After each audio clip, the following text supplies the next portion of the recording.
sangat baik dan perlu diketahui kita bersama, Mas. Jadi ya bagus. Kami Komisi 10 sangat serius mengenai P3K ini. Karena memang dalam Undang-Undang ASN kan dikatakan yang dikategorikan juga supaya tidak ada timbul iri dengan status PNS yang tidak berprofesi sebagai guru kan gitu, Mas ya. Betul ya. Nah, oleh karena itu ini juga bagian yang tidak terpisahkan. Menurut kami juga bukan hanya bisa dari guru, Mas Yanto. Kalau kita mengacu pada tahun 2010, ketika kami juga masuk namanya panja tenaga honorer. Oh ya. Nah itu Mas Yanto, itu yang kami tangani juga bukan guru, ada namanya satu penyuluh pertanian, tenaga penyuluh pertanian. Ya. Kedua tukang, bahasanya enak kan ya, tukang mandiin mayat di rumah sakit. Luar biasa. Ya kan, itu kita urus juga tuh Mas. Ya. Kemudian penjaga rel kereta api. Wah luar biasa. Kemudian penjaga mercusuar. Wah. Terus kemudian itu yang jaga pelabuhan apa? Saya lupa namanya istilah pelabuhan itu. Mualim mungkin ya, pokoknya yang kerjanya begadang-begadang jagain supaya kapalnya nggak tabrakan. Ya, kalau kapal bersandar itu Mas, ya kalau bahasa gampang diterima tukang parkir kapal lah. Ya. Nah, supaya nanti bersandar ya. Nah, sampai segitu kami melakukan itu. Nah, ini sebagai informasi betapa seriusnya Mas Yanto dan para pendengar yang budiman, Komisi 10 ataupun kami sebagai anggota DPR dan bersama teman-teman, tentu kami tidak sendiri, tentu karena kan juga kami bersama-sama memikirkan tentang guru, terutama tidak hanya yang statusnya PNS, tapi juga guru yang non PNS. Mas Yanto tadi, ya kalau misalnya yang 35 plus itu aplikasi atau implementasi, misalnya dia umurnya katakanlah 37, nah, ditambah 25, 62, ya itu mungkin jadi nggak dapat, ya, telat kan gitu. Nah, tapi bagaimana mengenai status?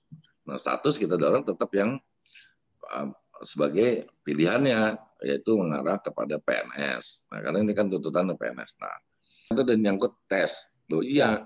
Tapi tes ini juga kita udah ngasih solusi juga. Tes ini jangan dianggap nol. Misalnya, tegas saja, passing grade-nya 9. Nah, tapi kalau guru misalnya sudah 20 tahun kerja, dia suruh bertarung sama yang muda, ya kesian kan. Dia sudah punya katakanlah karya-karya, sudah punya dedikasi, loyalitas. Nah, kita juga minta ada pembobotan. Misalnya, saya tegas saja, kalau yang sudah lebih 20 tahun, ya dikasih lah bobotnya 2. Memang harus tetap tes, karena undang-undang yang berlaku masih tes, Mas. Nah, misalnya bobotnya 2. Jadi kalau yang 20 tahun, dia untuk mencapai nilai 9, dia tinggal nyari nilai 7. Gitu, Mas Yanto. Misalnya yang 15 tahun, dapat tambahan bobot, tambahan diskresi, nilainya 1,5. Jadi untuk dia mencapai nilai 9, dia cari tinggal 7,5. Kan cukup arif usulan kami dari Komisi 10 kepada pemerintah, kan gitu, terutama Kemendikbud. Nah, lagi-lagi nih Mas Yanto, kita mohon juga bersama-sama, ini yang juga nggak bisa ngomong begitu, misalnya, itu kan kami bukan semata-mata tugasnya Kemendikbud, atau dalam ini Mendikbud, ya Mas Nadiem. Nah, tapi jangan lupa, saya tidak bosan-bosannya mengutarakan bahwa dalam undang-undang yang masih berlaku namanya Undang-Undang Nomor 20 tahun 2003 mengatakan di butir 30 pasal 1 butir 30, menteri adalah menteri yang bertanggung jawab dalam bidang pendidikan, yang nggak bisa lari dari kenyataan dong.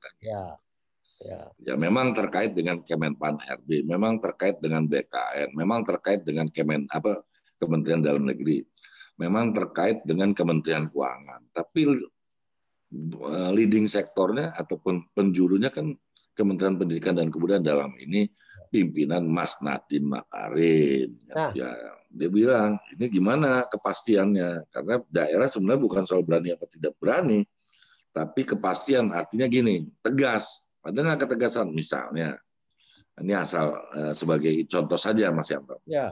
Tunjangannya misalnya 1 juta, berapa beban APBN pusat berapa beban provinsi dan berapa beban APBD kota, kabupaten. Nah, diinginkan seperti itu. Oh, Jadi jadi bukan, ya Mas, ada sharing, ada sharing. ada sharing, karena ini kan sifatnya tunjangan. Dan kami juga sudah mengingatkan bahwa kita kan ada namanya alokasi DAU, Mas ya, Nah, atau DBH, yang supaya tidak akan membebani APBD kan. ya, ya. Nah, ini Kemenku menyampaikan, saya bilang ya jangan dengan soal itu juga, tapi juga harus di-exercise per kabupaten kota, karena situasi kabupaten kota tentu berbeda-beda juga PAD dan APBD-nya, Ya. gitu, dan jumlah gurunya dan jumlah sekolahnya kan, gitu. Sehingga itu dengan kebijakan yang harus juga tidak bisa disamaratakan dari Sabang sampai Merauke.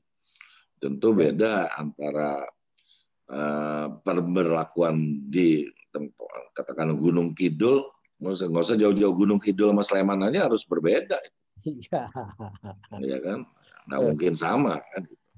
Itu yang kami juga minta. Nah, oleh karena itu, ketika menjawab mengenai Kemendagri juga menyampaikan regulasi untuk mengatasi kekurangan guru tahun 2018 dengan P3K, yaitu manajemen pegawai pemerintah dengan perjanjian kerja. Itu ada peraturan presiden tahun 98 tahun 2020 tentang gaji dan tunjangan P3K dan peraturan pemerintah nomor 49 tahun 2018 tentang manajemen pegawai pemerintah dengan perjanjian kerja. Kemendagri juga telah berkoordinasi dan mendorong Pemda untuk segera mengusulkan formasi guru. Nah, ini kan juga harus ada bentuk-bentuk koordinasi yang harus mungkin ditingkatkan. Ya, Gitu, ya, ya. Mas. Nah, ini nampaknya juga kita dorong. Nah, belum lagi masalah-masalah lain yang tentang informasi, belum lagi juga validasi dan verifikasi supaya apa? Karena juga pengalaman lalu jangan sampai setiap tahun ini akhirnya naik terus yang Ya, honorer kan. Kan ya. harus di cut off, Mas. Harus ada batas ya, kalau enggak nanti naik terus. Akhirnya yang mana yang akan kita selesaikan? Nah, kami juga minta ketegasan dari pemerintah. Lagi-lagi ini jadi tugas dan urusannya dan wewenangnya Kemendikbud. Karena kementerian dan KL lain, kementerian dan lembaga lain juga minta bahwa itu data utamanya Kemendikbud. Oke. Jangan dia ngambil dari data lain. Tentu untuk bersama-sama diverifikasi. Tapi data awalnya harus dari Kemendikbud. Kalau yang ada di Kemendikbud, kalau dari Kemenak ya dari Kementerian Agama. Ya, tapi memang kalau kebutuhan kekurangan guru itu nggak segera diselesaikan, Mas Ferdi, itu Ya, hampir setiap bulan tenaga honorer itu tambah terus. Karena kan ya, yang pensiun saja setahun 70-an ribu dan betul. itu harus di cut off tadi seperti kata Mas Ferdi. Kalau tidak, itu terus saja bertambah dan itu statusnya menjadi semakin tidak jelas. Sehingga Ya, saya setuju dengan Mas Ferdi bahwa itu harus ada cut off supaya segera selesai. Tapi selesai. mampu nggak kira-kira itu anggarannya? Mas, kalau saya kembali niatnya, Ya, niat baik, insya Allah punya solusi. ya, ya, ya. Nah, tapi kalau dibilang memuaskan, ya mungkin tidak memuaskan. Gitu. Tapi insya Allah punya solusi. Kami punya keyakinan dari DPR RI, Komisi 10, walaupun kita tahu beban negara sedang berat, apalagi dalam kondisi pandemi COVID, tapi kalau niatnya baik dan terinformasikan, sekali lagi Mas Yanto, Ya, teman-teman ataupun beliau-beliau yang tenaga honorer, walaupun sebenarnya bukan tenaga honorer saja, baik yang berstatus PNS maupun non PNS, itu intinya kan minta kepastian saja, ya betul, betul. nggak bicara nilainya dulu, kepastian. Aku ini diangkat nggak sih? Aku ini statusnya apa sih? Ya, Kan ya, gitu. Walaupun Mas Nadi mengatakan nanti yang tes akan dilakukan pendampingan, akan dibuat bimbel, diberi kesempatan tes 3 kali. ya, Nah, itu kan hanya sebuah treatment, bukan sebuah solusi. ya, Beda solusi sama treatment. ya betul. Ini yang juga harus diketahui. Jadi saya juga mencoba mengkritisi secara objektif kepada Mas Nadiem Makarim. Coba dilihat ini itu kalau yang Mas sampaikan itu hanya solusi bagaimana si guru ini bisa lolos dari tes P3K. Tapi solusinya harus ada. Solusinya itu bukan solusi, itu treatment, cara untuk dia supaya terkurangi. Tapi solusi yang terbaik adalah tadi diantaranya, ya kan, memberi dulu beban ataupun katakan tadi diskresi lah kalau mungkin bahasa. Yang 20 tahun kasih 2 poin, yang 15 tahun kasih 1,5 poin, yang 10 tahun kasih 1 poin, yang kurang dari 10 tahun kasih setengah poin. Jadi kan nggak mungkin dan tidak arif dan bijaksana kalau misalnya, maaf nih kalau guyonnya nih, Mas Yanto, seumur Mas Yanto suruh lawan ngitung sama anak milenial, ya kalah Mas Yanto kan. Kalah cepet kita Mas, ya nggak? Ya betul. Ya kan udah mulai, kalau bahasa anak mudanya kita dan Mas Yanto, baru-baru Mas Yanto saya pun yang sedikit lebih muda dari Mas Yanto, pasti kita ada unsur lambreta Mas, ya, lambat. Ya, umur itu nggak bisa ditipu Mas. Jadi nggak bisa ditipu. Yang guru yang umurnya sudah 49, 59 itu kalau tidak dikasih penghargaan masa kerjanya memang mereka cemas Mas itu.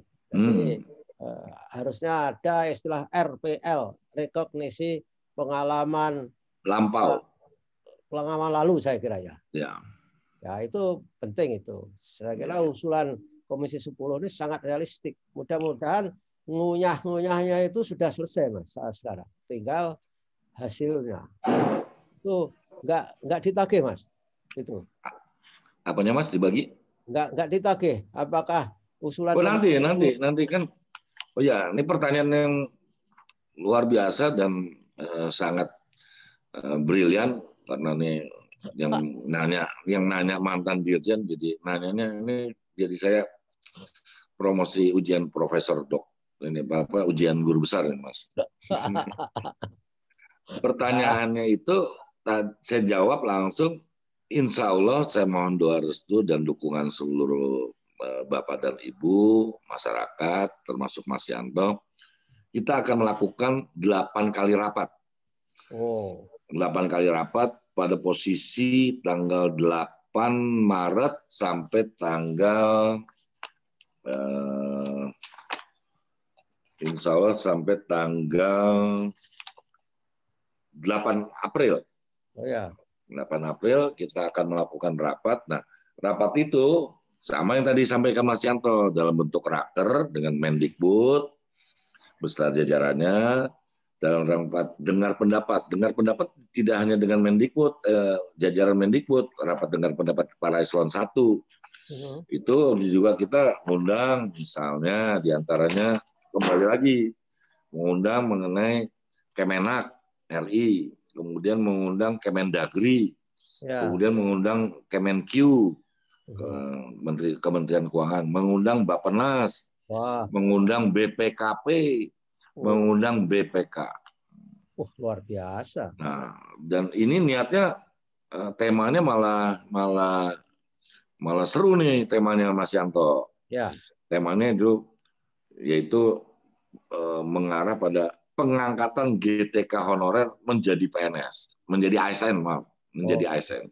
Jadi itu sudah diagendakan Komisi 10 supaya ada solusi mengusulkan bahwa P3K itu mengarah ke PNS, gitu kan? Atau honorer semua PNS? Ada 2 hal. Kami nggak bisa menyatakan semua harus bentuk PNS ya Mas. Tidak akan mungkin. Tentu kan juga kita harus kan gini, supaya tahu kan, kalau nanti kalau konteksnya mainstreamnya PNS kan ujung-ujungnya orang adalah ngarannya diantara pensiun Mas. Iya memang. Nah, kita kan juga harus ngitung secara aktuaria Mas. Nah ini juga banyak orang nggak tahu kan. Nah, kalau mau jujur nih Mas Yanto, ini cuma sebenarnya nggak populer kalau saya sampaikan. Ya Mas Yanto pensiun itu terus dapat uang pensiun, sebenarnya itu masih ada beberapa beban negara. Nah, karena apa? Ketika Mas Yanto belum pensiun, mengiur itu harusnya agak lebih besar. Nah, jadi singkat kata gini, sebelum nanti kita akhiri juga, bahwa misalnya Mas Yanto dapat pensiun, asal ngomong ya, ngomong, misalnya 5 juta. dari iuran Mas Yanto itu sebenarnya baru terkumpul untuk bisa membiayai Mas Yanto tiap bulan 5 juta itu cuma 3,5 juta. Oh, iya, iya. Akhirnya yang 1,5 juta itu menjadi beban APBN setiap tahun. Ya, setiap tahun. Oh, iya, iya. Itu makanya dulu ada wacana kan. Ya. Kalau gitu pensiun dikasih uang pesangon aja. Misalnya 2 miliar. Gitu. Nah, tapi ini yang juga harusnya kita hitung ulang, terutama di Kementerian Keuangan soal aktuaria. Gitu. Nah, ini bagaimana? Konsekuensi logisnya saya bilang sih, kalau mau, tapi kan kembali lagi keterbukaan aja Mas Yanto ya. Kalau rakyat diberikan informasi yang transparan tapi akuntabel juga bisa nerima kok Mas Yanto. Atau bahkan iurannya dinaikkan. Nah, iurannya dinaikkan. Saya kira itu kan solusi. Daripada meng-hire guru tanpa pensiun itu sudah memberi stigma bahwa kok makomnya derajatnya beda gitu loh Mas. Ya, iya. Ya itu yang saya bilang format-format tadi kan, misalnya yang masa kerja kurang dari 25 tahun mungkin 50% kan gitu Mas ya. Yang kurang dari 20 tahun misalnya 45%, yang kurang dari 15 tahun 40%. Terus saja menurun sesuai dengan sisa jumlah masa kerja kan. Ya, dan itu lebih baik begitu dari tidak diberi sama sekali. Kan itu namanya gotong royong Mas itu. Gotong royong antara guru dan pemerintah. Tapi saya sangat mengapresiasi keinginan Komisi 10 Mas Ferdi dan teman-teman untuk memperjuangkan supaya ada RPL, ada masa kerja guru honorer, itu luar biasa itu. Mas Yanto, satu lagi, jadi izin tadi, jadi dari 8 kali rapat itu ada tiga klasifikasi rapat. Yang pertama rapat raker, rapat kerja dengan menteri, rapat dengan pendapat, yaitu baik dari Kemendikbud dan juga kementerian lain. Dan kita juga ngundang ahli hukum Mas, RDPU, rapat dengar pendapat umum dengan ahli yang bidangnya. Jadi tidak, artinya kami juga ingin mendengar juga bahasa-bahasa dari ahli-ahli yang di bidangnya kan gitu, supaya kita ngambil keputusan itu kan ada orang ngerti yang di antaranya juga ya adalah mengenai yang tadi, mengenai keuangan, yang kemudian menjadi aktaria, kemudian juga macam-macam, dan mengenai aspek hukumnya gitu. Jadi itu buat gambaran. Ini sebagai contoh aja kita ngundang misalnya, ahli hukum pakar tata negara. Kemudian ahli pakar pemerintahan. Kemudian pakar administrasi negara. Hebat kan Komisi 10 Mas? Ya, komplit itu. Backupnya atau paling tidak solusinya. Backupnya. Ya oke lah. Referensi Mas, referensi. Maksudnya kita nanti ngambil keputusan juga jangan kayak tiba saat tiba akal, tapi ada dasarnya. Setelah mendengarkan ahli-ahli, setelah mendengarkan aspirasi, dan setelah mendengarkan situasi dan kondisi saat ini kan. Ya, setelah itu ngunyah-ngunyah bareng, ya. Ngunyah bareng. Ya oke. Menarik ini. Halo, Mas Ferdi. Ya, saya kira informasinya untuk episode pertama ini sudah diakhiri, Mas Ferdi. Nanti minggu depan kita akan diskusikan lagi mengenai P3K ini dari aspek yang lain. Saya kira saya mengucapkan terima kasih Mas Ferdi atas kebersamaannya. Apakah Mas Ferdi punya puisi untuk sama-sama Mas Yanto? Akan bikin puisi ya, Mas Ferdi? Puisinya ada sebentar. Ini sambil menunggu puisi 15 detik karena ini. Nah, yang menarik intinya gini saja Mas. Nanti yang kaitan dengan tadi episode, tapi paling nggak nanti kami juga menyampaikan hasil-hasil.